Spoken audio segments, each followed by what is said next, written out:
Eu, particularmente, e fique bem à vontade para discordar, achei que a Espanha fez um primeiro tempo muito melhor que o Brasil. Muito melhor. Agora, que arbitragem desastrosa. Não. 2 pênaltis que, na minha opinião, não existiram, hein, Léo? E um terceiro pênalti também questionável. Também. Que talvez ele tenha marcado por conta de tudo que aconteceu anteriormente. Eu não me empolguei, mas a gente não pode criticar de uma maneira um pouco mais forte, porque é o início de um trabalho. São apenas 2 partidas com o Dorival e um período curtíssimo de treinamento dele com esses jogadores. Você concorda que essa seleção tá empolgando muito mais do que aquela do Diniz? Eu acho que ela tem uma conexão emocional com o torcedor diferente da do Diniz, até por conta da presença de atletas de 2 clubes do futebol brasileiro. E aí a gente vê até aquele clubismo, né? Não, eu preferi o André, não, eu preferi o João Gomes. Eu acho que o Douglas Luiz é melhor. Então você tá torcendo não só pela seleção, mas pelos jogadores do seu time, né? Pelo jogador que foi revelado pelo seu time, pelo jogador que ainda atua com o time. Eu acho que eu tive um sentimento diferente de torcer, lógico que não foi a mesma sensação de torcer pelo meu time, mas tem essa situação.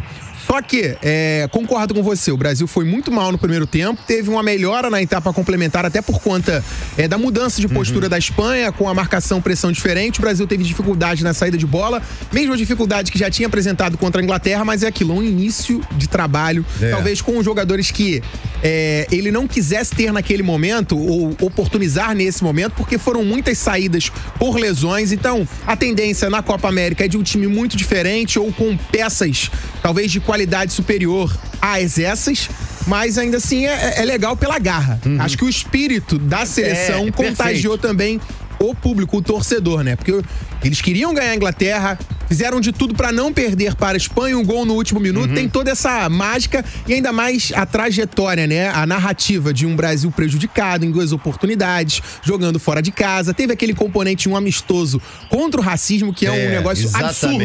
Amistoso contra o racismo. O racismo saiu perdendo ontem porque o Brasil e a Espanha jogaram em Madrid. Uma brincadeira, mas de qualquer maneira, pelo espírito dos jogadores, acho que o torcedor também foi contagiado e por isso teve essa ligação diferente nesses 2 últimos amistosos.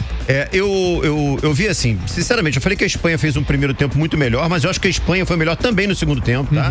No combo geral, acho que a Espanha foi melhor.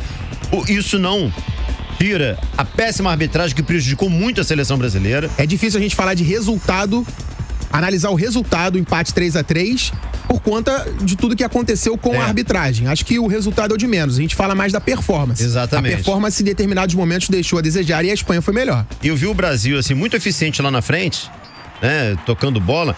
Agora um Brasil com certas fragilidades lá atrás. Como você falou na saída de bola, a proteção nas laterais também, para mim, muito deficiente.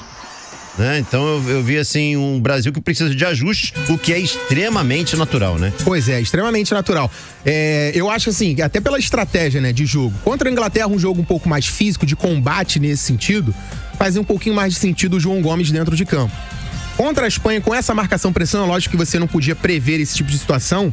O Brasil precisava de uma saída de bola um pouquinho mais qualificada, com jogadores com um passe mais qualificado, com a precisão maior nesse sentido, talvez a presença do André ou então até mesmo o Douglas Luiz nesse setor de meio de campo, talvez um reposicionamento do Bruno Guimarães, que jogou um pouquinho mais na frente. O João Gomes, por diversas oportunidades, vinha fazer essa saída de bola e por isso as coisas às vezes não aconteceram dessa maneira.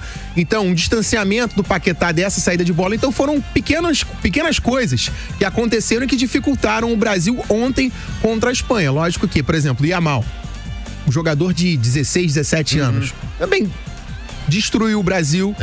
Foi muito bem. Então, são coisas pontuais que podem ser melhoradas de acordo com a avaliação, com o trabalho, com o tempo do Dorival Júnior. Mas, mais do que isso, como a gente até repete, o espírito da seleção foi diferente e por isso trouxe essa empolgação também. Isso contagiou o torcedor em casa.